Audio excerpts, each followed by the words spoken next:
Hello everyone, welcome to Archi smart class. मैं हूं अभिषेक अवस्थी और आज के सेशन में मैं जो टॉपिक आपको पढ़ाने वाला हूं वो टॉपिक है पर्यावरण संरक्षण से जुड़े हुए महत्वपूर्ण व्यक्ति।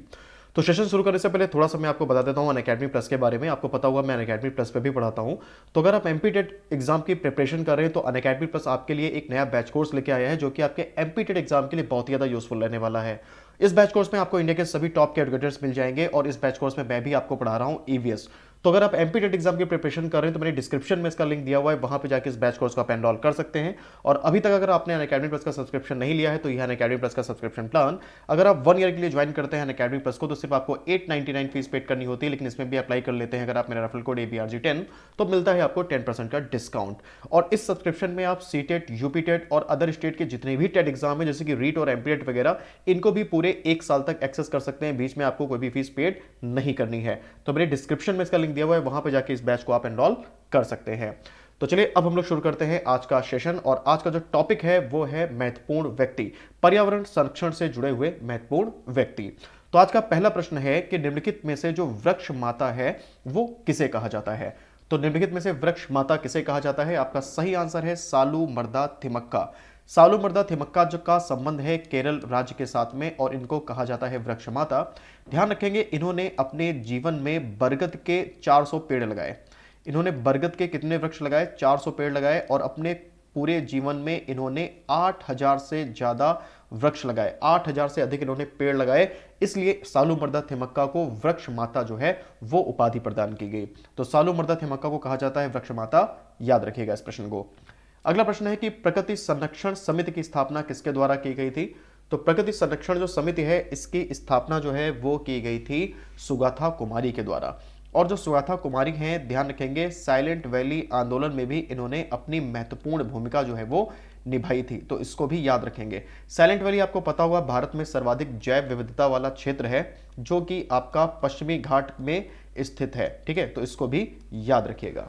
बढ़ते हैं अगले प्रश्न की तरफ। अगला प्रश्न है कि जो मैंग्रोव विद्यालय है उसके संस्थापक जो है वो कौन थे? मैंग्रोव विद्यालय जो है उसके संस्थापक कौन थे? तो इसका सही आंसर है कल्लन पोगडान। और कल्लन पोगडान जो है ये भी केरल से ही संबंधित हैं। ध्यान रखेंगे मैंग्रोव वन जो होते हैं आपको पता होता कि प्रकृति के लिए वो पर्यावरण के लिए बहुत ही ज्यादा इंपॉर्टेंट होते हैं। मैंग्रोव वन जो है ये आर्द्र भूमि क्षेत्र में पाए जाते हैं। तो कल्लन पोगडान ने क्या किया कि लोगों को मैंग्रोव जो वन है उनके महत्व के बारे में बताया। तो इसलिए इनको जो है मैंग्रोव विद्यालय का संस्थापक जो है वो कहा जाता है। भारत की अगर हम लोग बात करें तो आपने पढ़ा होगा भारत में जो सुंदरवन का डेल्टा है जो कि गंगा और ब्रह्मपुत्र नदियां मिलकर बनाती हैं विश्व का सबसे बड़ा डेल्टा, तो वहां पे भी मैंग्रोव वन जो है वो अधिक मात्रा में पाए जाते हैं। अगला प्रश्न है कि पर्यावरण शिक्षा सोसाइटी की स्थापना जो है वो किसके द्वारा की गई थी? तो पर्यावरण शिक्षा सोसाइटी की जो स्थापना है ये की गई थी जॉन जैकब के द्वारा। अभी हम लोगों ने सुगाथा कुमारी के बारे में सुना था। तो ध्यान रखेंगे कि ये जो जॉन जैकब हैं और जो सुगाथा कुमारी हैं तो इन दोनों ने जो है साइलेंट वैली जो आंदोलन है उसमें जो है बहुत ही महत्वपूर्ण भूमिका जो है वो निभाने का कार्य किया था। याद कर लीजिएगा इस प्रश्न को। बढ़ते हैं अगले प्रश्न की तरफ।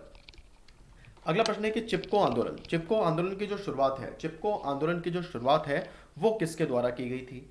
तो चिपको आंदोलन की जो शुरुआत है वो की गई थी सुंदरलाल बहुगुणा के द्वारा। चिपको आंदोलन शुरू हुआ था 1973 में। और अगर आपसे राज्य पूछा जाए तो याद रखेंगे राज्य जो है वो है उत्तराखंड।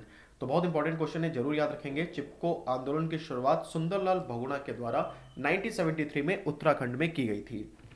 अगला प्रश्न है कि उत्तराखंड में मैती आंदोलन की शुरुआत निम्नलिखित में से किसके द्वारा की गई थी? तो उत्तराखंड में जो ये मैती आंदोलन है इसकी शुरुआत जो है वो की गई थी कल्याण सिंह रावत के द्वारा। मैती आंदोलन का जो कॉन्सेप्ट था वो बहुत ही यूनिक कॉन्सेप्ट था। तो इसमें जो विवाहित जोड़े होते हैं वो अपने विवाह के अवसर पर एक पेड़ लगाते हैं। तो कुछ इस तरीके से मैती आंदोलन की शुरुआत जो है वो की गई थी कल्याण सिंह रावत के द्वारा। और ये बहुत ही ज्यादा सक्सेस भी हुआ। ठीक है, ये आंदोलन बहुत ही ज्यादा प्रभावी भी रहा उत्तराखंड में। अगला प्रश्न है कि उत्तराखंड में मैती आंदोलन की शुरुआत जो है वो कब की गई थी? तो उत्तराखंड में जो मैती आंदोलन है इसकी शुरुआत कब की गई थी? तो ध्यान रखेंगे 1995 1995 जो है उसमें की गई थी मैती आंदोलन की शुरुआत। अगला प्रश्न है कि एपिको आंदोलन की शुरुआत किसके द्वारा की गई थी? तो एपिको आंदोलन भी बहुत ज्यादा महत्वपूर्ण है। जैसे चिपको आंदोलन महत्वपूर्ण है वैसे ही एपिको आंदोलन भी बहुत महत्वपूर्ण है। तो एपिको आंदोलन की शुरुआत की गई थी पांडुरंग हेगड़े के द्वारा। चिपको आंदोलन से ही प्रेरित होकर 1983 में जो पांडुरंग हेगड़े हैं इन्होंने कर्नाटक में जो है वो एपिको आंदोलन की शुरुआत की। ध्यान रखेंगे इसको। नेक्स्ट क्वेश्चन है कि ऊपरी गंगा क्षेत्र को यूनेस्को के विश्व धरोहर स्थल में शामिल कराने का जो प्रयास है वो किसके द्वारा किया गया था? तो इस प्रश्न का सही उत्तर जो है वो है ऑप्शन ए, रंजीत भार्गव। और अगर आपसे पूछा जाए कि जो गंगा नदी है अगर आपसे पूछा जाए कि उसका उद्गम स्थल क्या है, तो आप याद रखेंगे गंगा नदी का जो उद्गम स्थल है वो है गोमुख, जो कि गंगोत्री ग्लेशियर के और आगे पड़ता है और ये उत्तराखंड राज्य में है। तो ये है गंगा नदी का उद्गम स्थल, याद रखेंगे गोमुख। अगला प्रश्न है कि डॉल्फिन मैन ऑफ इंडिया जो है वो किसे कहा जाता है? तो डॉल्फिन मैन ऑफ इंडिया जो है वो किसे कहा जाता है? तो इस प्रश्न का जो सही उत्तर है वो है option B, Ravindra Sinha. Dolphin man of India जो है वो कहा जाता है रविंद्र सिन्हा को। और आपको पता है कि जो भारत का राष्ट्रीय जलीय जीव है वो है डॉल्फिन। भारत का जो राष्ट्रीय जलीय जीव है वो क्या है? याद रखेंगे वो है गंगा डॉल्फिन। अगला प्रश्न है कि विश्व में हरित क्रांति का जनक जो है वो किसे कहा जाता है? तो विश्व में जो हरित क्रांति का जनक है, ध्यान रखेंगे, कहा जाता है नॉर्मन बोरलॉग को। बहुत ही महत्वपूर्ण क्वेश्चन है कि विश्व में हरित क्रांति का जनक किसे कहते हैं, ध्यान रखेंगे नॉर्मन बोरलॉग को कहा जाता है। और अगर आपसे पूछा जाए कि भारत में हरित क्रांति का जनक जो है वो किसे कहा जाता है, तो भारत में जो हरित क्रांति का जनक है, ध्यान रखेंगे, वो कहा जाता है एमएस स्वामीनाथन को। ठीक है, विश्व में हरित क्रांति का जनक नॉर्मन बोरलॉग, भारत में हरित क्रांति का जनक एमएस स्वामीनाथन। अगर आपसे पूछा जाए कि श्वेत क्रांति का जनक कौन था, तो वो थे वर्गीस कुरियन। श्वेत क्रांति का जनक जो है वो वर्गीस कुरियन को कहा जाता है। अगला प्रश्न है कि जादव मोलाई पायांग के द्वारा मोलाई फॉरेस्ट की स्थापना किस नदी में स्थित द्वीप पर की गई थी? तो जादव मोलाई पायांग जो है इन्होंने बहुत बड़ा एक जंगल जो है वो अकेले ही अपने दम पर पूरा खड़ा कर दिया एक द्वीप में, और उस जंगल का नाम इनके नाम पे रख दिया गया मोलाई फॉरेस्ट। तो इसकी स्थापना इनके द्वारा किस नदी में स्थित द्वीप पर की गई थी? आपका सही आंसर है ब्रह्मपुत्र। और अगर आपसे राज्य पूछा जाए तो याद रखेंगे राज्य है असम। नेक्स्ट क्वेश्चन है कि ग्रीन बेल्ट मूवमेंट की शुरुआत किसके द्वारा की गई थी? ग्रीन बेल्ट जो मूवमेंट है उसकी शुरुआत किसके द्वारा की गई थी? तो आपका सही आंसर है बंगारी मथाई। बंगारी मथाई के द्वारा जो है ग्रीन बेल्ट मूवमेंट की शुरुआत की गई थी। और बंगारी मथाई का जो संबंध है वो है केन्या से। केन्या जो है एक अफ्रीकन कंट्री है, याद रखेंगे।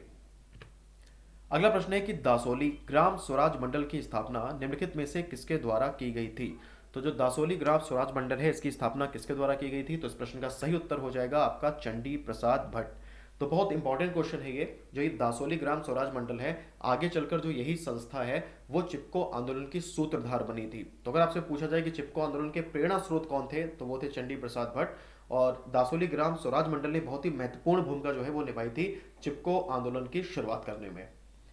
अगला प्रश्न है कि भारत का जल पुरुष किसे कहा जाता है? तो भारत का जो जल पुरुष है वो कहा जाता है राजेंद्र सिंह को। भारत का जल पुरुष जो है वो कहा जाता है राजेंद्र सिंह को। यहां पर मैं आपसे क्वेश्चन पूछना चाहता हूं। देखो, आप सभी को पता है कि जो विश्व जल दिवस है वो 22 मार्च को मनाया जाता है। बहुत इंपॉर्टेंट क्वेश्चन है कि विश्व जल दिवस जो है ये कब मनाया जाता है? तो ये मनाया जाता है 22 मार्च को। और अगर आपसे पूछा जाए कि राष्ट्रीय जल दिवस कब मनाया जाता है, तो इस प्रश्न का उत्तर क्या होगा ये आपको बताना है कमेंट करके। तो कमेंट में आप लोग जरूर बताइएगा अगर आपको पता हो कि जो राष्ट्रीय जल दिवस है वो कब मनाया जाता है, तो कमेंट करके जरूर बताइएगा इस प्रश्न का उत्तर। बढ़ते हैं अगले प्रश्न की तरफ। अगला प्रश्न है कि पारिस्थितिकी शब्द का प्रयोग किसके द्वारा किया गया था? पारिस्थितिकी जो शब्द है उसका प्रयोग सबसे पहले जो है वो किसके द्वारा किया गया था? तो इसका सही उत्तर हो जाएगा अर्नेस्ट हैकल। इसको याद करने का बहुत एक सिंपल सा तरीका मैं आपको बता देता हूं। देखो, जो ये पारिस्थितिकी है इसको इंग्लिश में कहा जाता है इकोलॉजी। पारिस्थितिकी को इंग्लिश में क्या कहा जाता है? इकोलॉजी। तो इकोलॉजी में आपको जो है दो लेटर मिल रहे हैं, दो अक्षर मिल रहे हैं, का और ला। और अर्नेस्ट हैकल में भी आपको दो लेटर मिलते हैं, दो अक्षर मिलते हैं, का और ला। तो इस तरीके से आप मैच कर सकते हो कि इकोलॉजी का संबंध अर्नेस्ट हैकल से है, क्योंकि दोनों में का और ला जो है वो दो अक्षर ऐसे हैं, दो लेटर ऐसे हैं जो कि कॉमन है। चलिए बढ़ते हैं अगले प्रश्न की तरफ।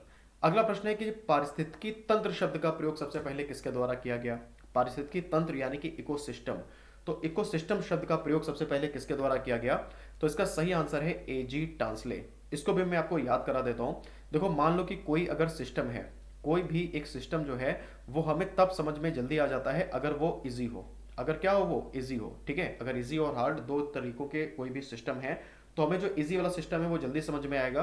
तो इजी से सिस्टम समझ में आता है और इजी से बनता है एजी। इजी से क्या बनता है? एजी। और सिस्टम से क्या बनता है?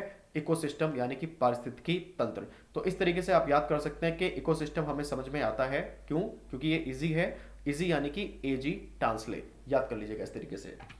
नेक्स्ट क्वेश्चन है कि भारत में वन्य जीव संरक्षण परियोजना जो है उसकी शुरुआत किसके द्वारा की गई थी? तो भारत में जो वन्य जीव संरक्षण परियोजना की शुरुआत है वो की गई थी पूर्व प्रधानमंत्री इंदिरा गांधी के द्वारा, और ये शुरुआत की गई थी 1972 में, यानी कि 1972 में। 1972 में अंतर्राष्ट्रीय स्तर पर पर्यावरण पर पहला सम्मेलन जो है वो किया गया था स्टॉकहोम में, जो कि स्वीडन की राजधानी है। और उसी सम्मेलन के बाद भारत में भी पर्यावरण संरक्षण पर अधिक ध्यान दिया जाने लगा, और इसी के अंतर्गत पूर्व प्रधानमंत्री इंदिरा गांधी के द्वारा 1972 में वन्यजीव संरक्षण परियोजना की शुरुआत भी की गई। नेक्स्ट क्वेश्चन है कि भारत में पर्यावरण संरक्षण अधिनियम कब पारित किया गया था? तो भारत में पर्यावरण संरक्षण अधिनियम जो है पारित किया गया था 1986 में, 1986 में। 1985 यानी कि 1985 में पूर्व प्रधानमंत्री राजीव गांधी के द्वारा पर्यावरण मंत्रालय स्थापित किया गया था। बहुत ही इंपॉर्टेंट फैक्ट है, जरूर याद रखेंगे कि पर्यावरण मंत्रालय की स्थापना की गई थी पूर्व प्रधानमंत्री राजीव गांधी के द्वारा वर्ष 1985 में, 1985 में। और ठीक उसके एक साल के बाद में पर्यावरण संरक्षण अधिनियम जो है ये पारित किया जाता है 1986 में। नेक्स्ट क्वेश्चन है कि बर्ड मैन ऑफ इंडिया किसे कहा जाता है? वर्ल्ड मैन ऑफ इंडिया किसे कहा जाता है? कई बार एग्जाम में क्वेश्चन पूछा गया है। तो बर्ड मैन ऑफ इंडिया जो है ये कहा जाता है सलीम अली को। सलीम अली जो है ये कहलाते हैं बर्ड मैन ऑफ इंडिया, जरूर याद रखेंगे इस प्रश्न को। अगला प्रश्न है कि पर्यावरण संरक्षण के लिए नवदान जो संस्था है उसकी स्थापना किसके द्वारा की गई थी? तो पर्यावरण संरक्षण के लिए जो नवदान संस्था है इसकी स्थापना की गई थी वंदना शिवा के द्वारा। मोस्ट इंपॉर्टेंट है, जरूर याद रखेंगे इसे। नेक्स्ट क्वेश्चन है कि आइस मैन ऑफ इंडिया किसे कहा जाता है? तो आइस मैन ऑफ इंडिया जो है इन्होंने कृत्रिम जो ग्लेशियर्स होते हैं उनको बनाने का कार्य किया था जम्मू कश्मीर और लद्दाख वाले क्षेत्र में। बहुत ही महत्वपूर्ण व्यक्ति ये वहां के मतलब रहे लद्दाख के, ध्यान रखेंगे। तो इनका नाम है चेवांग नॉरफेल। चेवांग नॉरफेल को कहा जाता है आइस मैन ऑफ इंडिया। कार्य इन्होंने क्या किया, ध्यान रखेंगे, आर्टिफिशियल जो ग्लेशियर्स वगैरह है उनको बनाने में, और इसके अलावा जो पर्यावरण है उसको सुरक्षित करने में इन्होंने अपनी महत्वपूर्ण भूमिका निभाई। नेक्स्ट क्वेश्चन है कि विश्नोई आंदोलन की शुरुआत किस राज्य में की गई थी? विश्नोई आंदोलन भारत में पर्यावरण के क्षेत्र में सबसे पुराना आंदोलन है। तो इसकी शुरुआत की गई थी राजस्थान में, और इसकी शुरुआत की गई थी वर्ष 1731 में, 1731 में। अमृता देवी विश्नोई के द्वारा विश्नोई आंदोलन की शुरुआत की गई थी राजस्थान में। एक जिला है जोधपुर, और जोधपुर में एक जगह पड़ती है जिसका नाम है खेजड़ली, एक गांव है। तो यहीं पर अमृता देवी विश्नोई के द्वारा पर्यावरण आंदोलन की शुरुआत की गई थी, ध्यान रखेंगे 1731 में। और आज जो भारत सरकार है वो इनके नाम पे, अमृता देवी विश्नोई के नाम पे एक पुरस्कार भी प्रदान करती है। अगर राजस्थान का राजकीय वृक्ष पूछें तो याद रखेंगे राजस्थान का राजकीय वृक्ष है खेजड़ी, जिसको बचाने के लिए ही ये आंदोलन जो है वो शुरू किया गया था। अगला प्रश्न है कि कुंती पूंज नदी जो है वो किस क्षेत्र में स्थित है? कुंती पूंज जो नदी है वो किस क्षेत्र में स्थित है? तो इस प्रश्न का सही उत्तर है साइलेंट वैली। आप लोगों ने साइलेंट वैली आंदोलन के बारे में सुना होगा, जो कि 1973 में शुरू हुआ था। तो जो साइलेंट वैली आंदोलन था वो वहां पे स्थापित की जा रही एक विद्युत परियोजना के विरुद्ध था, और वो जो परियोजना थी वो परियोजना कुंती पुंज नदी पर ही निर्मित की जा रही थी। इसलिए बहुत इंपॉर्टेंट ये क्वेश्चन हो जाता है, इसको जरूर याद रखेंगे।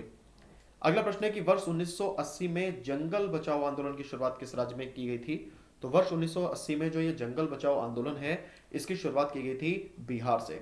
और अगर हम पूछें कि भारत में सर्वाधिक वनों वाला राज्य जो है वो कौन सा है, तो ध्यान रखेंगे वो है मध्य प्रदेश। भारत में सबसे अधिक जो वन है वो मध्य प्रदेश में है। और अगर आपसे पूछा जाए कि भारत में सर्वाधिक वन प्रतिशत वाला राज्य कौन सा है, तो याद रखेंगे आपका आंसर होगा मिजोरम। नेक्स्ट क्वेश्चन है कि पर्यावरण संरक्षण में योगदान के लिए निर्मल गांव का पुरस्कार पाने वाला जो गांव है पिपलंतरी, वो कहां स्थित है, किस राज्य में स्थित है? तो इस प्रश्न का सही उत्तर है राजस्थान। थोड़ा सा मैं इस गांव के बारे में आपको बता देता हूं। ये जो पिपलंतरी गांव है, अगर यहां पर किसी लड़की का जन्म होता है तो उसके जन्म के अवसर पे यहां 111 पेड़ों को लगाया जाता है। तो रेगिस्तान का ये गांव अब एक हरे भरे गांव में बदल चुका है। और ये जो योजना है, ये जो आप कह सकते हो कि एक प्रकार का जो यहाँ पे प्रथा, एक रिवाज बनाया गया कि जब भी इस गांव में किसी लड़की का जन्म होता है तो उसके जन्म के अवसर पे 111 पेड़ों का लगाया जाएगा। तो इसने पूरी तस्वीर ही बदल दी है इस गांव की। आगे बढ़ते हैं। वर्षा जल संरक्षण को अनिवार्य करने वाला जो देश का पहला राज्य है वो कौन सा है? तो वर्षा जल संरक्षण को अनिवार्य करने वाला जो देश का पहला राज्य है वो है तमिलनाडु। बहुत इंपॉर्टेंट क्वेश्चन है, जरूर याद करिएगा इसको कि वर्षा जल संरक्षण को अनिवार्य करने वाला देश का जो पहला राज्य है वो राज्य कौन सा है? तो वो राज्य है तमिलनाडु। नेक्स्ट क्वेश्चन है कि कार्बन टैक्स की शुरुआत करने वाला जो है विश्व का पहला देश कौन सा है? तो कार्बन टैक्स की शुरुआत करने वाला जो विश्व का पहला देश है वो है न्यूजीलैंड, और ये ऑस्ट्रेलिया महाद्वीप में स्थित है। ठीक है, कई बार ये पूछ लेते हैं कि न्यूजीलैंड किस महाद्वीप में है, तो बहुत सारे लोगों को नहीं पता होता। तो ध्यान रखेंगे, न्यूजीलैंड ऑस्ट्रेलिया महाद्वीप में है। ऑस्ट्रेलिया एक देश का भी नाम है और ऑस्ट्रेलिया एक महाद्वीप का भी नाम है। नेक्स्ट क्वेश्चन है कि ग्रीन आर्मी की स्थापना करने वाला जो पहला देश है विश्व का वो कौन सा है। तो ग्रीन आर्मी की स्थापना करने वाला जो विश्व का पहला देश है वो देश है ऑस्ट्रेलिया। तो ये थे आज के कुछ इंपॉर्टेंट क्वेश्चन जो आपके यूपीटेट एग्जाम में बहुत ज़्यादा आपको हेल्प करेंगे। तो कितने क्वेश्चंस आपके सही हुए ये आप कमेंट पे जरूर बताइएगा, और अगर ये वीडियो आपको अच्छा लगा हो तो इसको लाइक शेयर करना मत भूलिएगा, और कमेंट करके जरूर बताइएगा कि वीडियो आपको कैसा लगा, ये सीरीज ईवीएस की आपको कैसी लगी। और हाँ, अगर आप इसका पीडीएफ डाउनलोड करना चाहते हैं तो आप हमारे टेलीग्राम चैनल से डाउनलोड कर सकते हैं। टेलीग्राम चैनल का लिंक मैंने डिस्क्रिप्शन में दिया हुआ है। तो आज के लिए इतना ही, मिलते हैं अगले वीडियो में, तब तक के लिए गुड बाय, थैंक यू।